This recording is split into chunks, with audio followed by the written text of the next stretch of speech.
Thank you, Martin, for that very kind, generous introduction. My reflection on 1967 is a very bittersweet one. Of course, I acknowledge the great progress it represented. Ending life imprisonment for consenting adult same-sex acts. Life imprisonment ended only in 1967. But the actual full criminalization of gay and bisexual men did not finally end until 2013, a mere 4 years ago.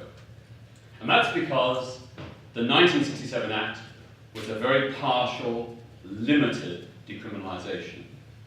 In fact, in the years afterwards, the arrests and convictions of gay and bisexual men increased by 400% after supposed law reform. Police victimization got even worse. So it hurts me, it distresses me, when I hear so many public commentators in recent weeks talking about the ending of criminalization in 1967. The BBC, the British Library, I could go on and on and on. They repeat this nonsense, which is an insult to the thousands of gay and bisexual men who have suffered at the hands of the law right up until 4 years ago, when the last criminalization was ended.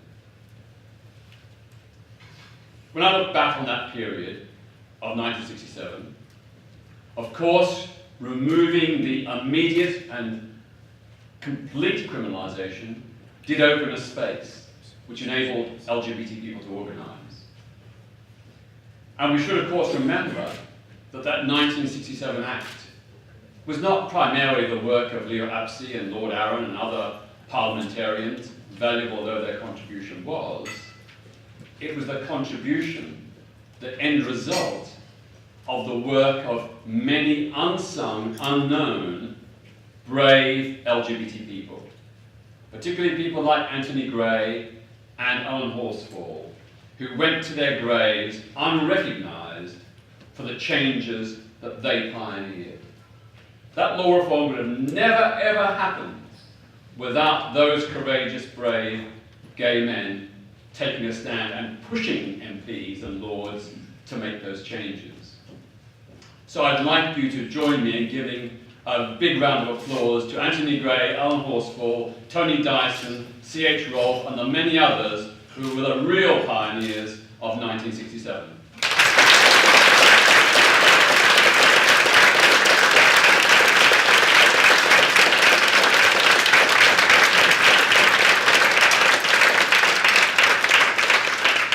As Martin has already noted, the 1967 Act only applied to England and Wales. It wasn't extended to Scotland until 1980, and not to Northern Ireland until 1982. It continued to be a serious criminal offence for members of the armed forces and the merchant navy, right up until 1994, when they could be jailed for sexual acts that were no longer crimes between civilians.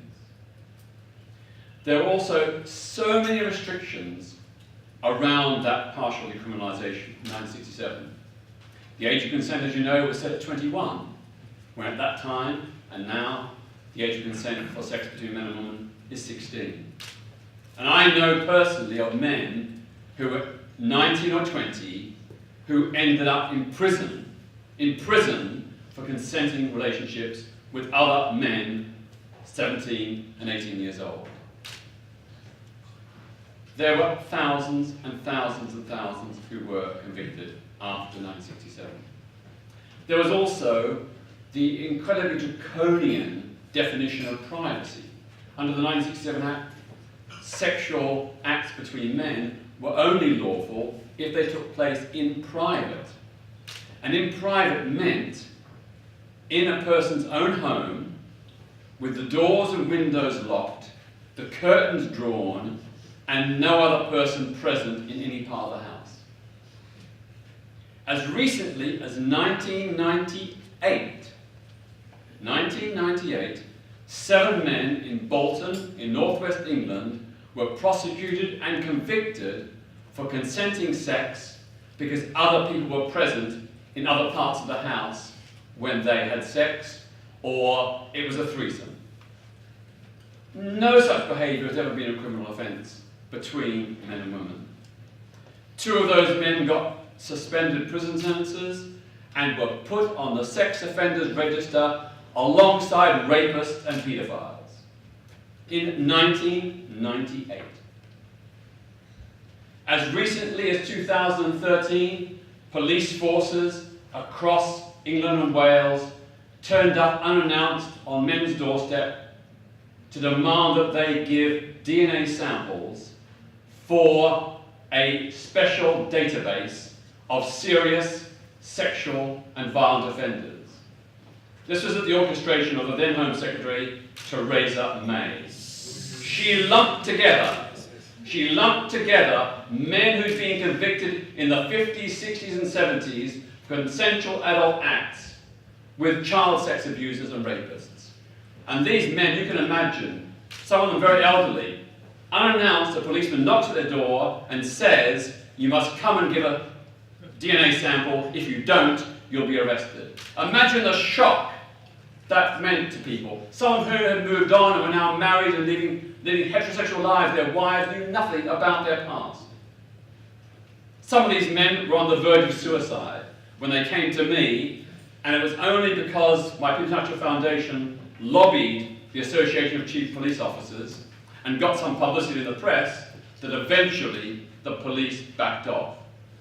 If we hadn't challenged them, those men and many others would have had to submit to those DNA samples. So it shows you that we have made huge progress. You know, Britain is a different country compared to decades ago. But it's been a long, hard battle, and so many people have had to suffer en route to win this greater equality. Even today, of course, still things are not 100% the way we want them. You know, today, 1/3 of all LGBT people have been victims of homophobic, biphobic, or transphobic hate crimes. Half of our young kids in schools are bullied because of their sexual orientation or their gender identity.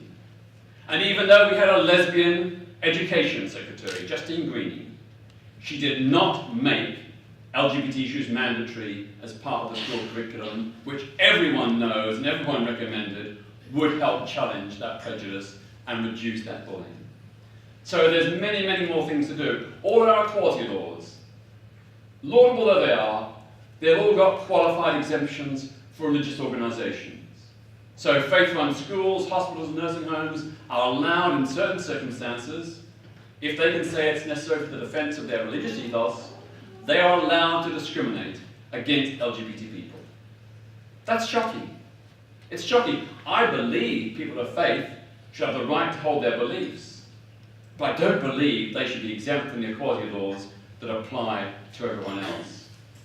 So when we do mark the 50th anniversary on the 27th of July, please make sure you tell people it was a partial, limited decriminalisation. Progress, a first step, but only a first step.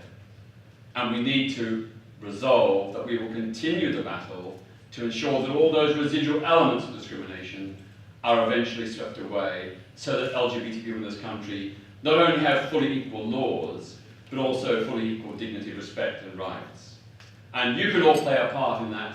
You can all, through your friends, neighbours and family, your work colleagues, you can all help spread the word, and I'm sure many of you have already done so, and my huge appreciation for that. We will get there in the end, but let's hope the end is sooner rather than later. Thank you.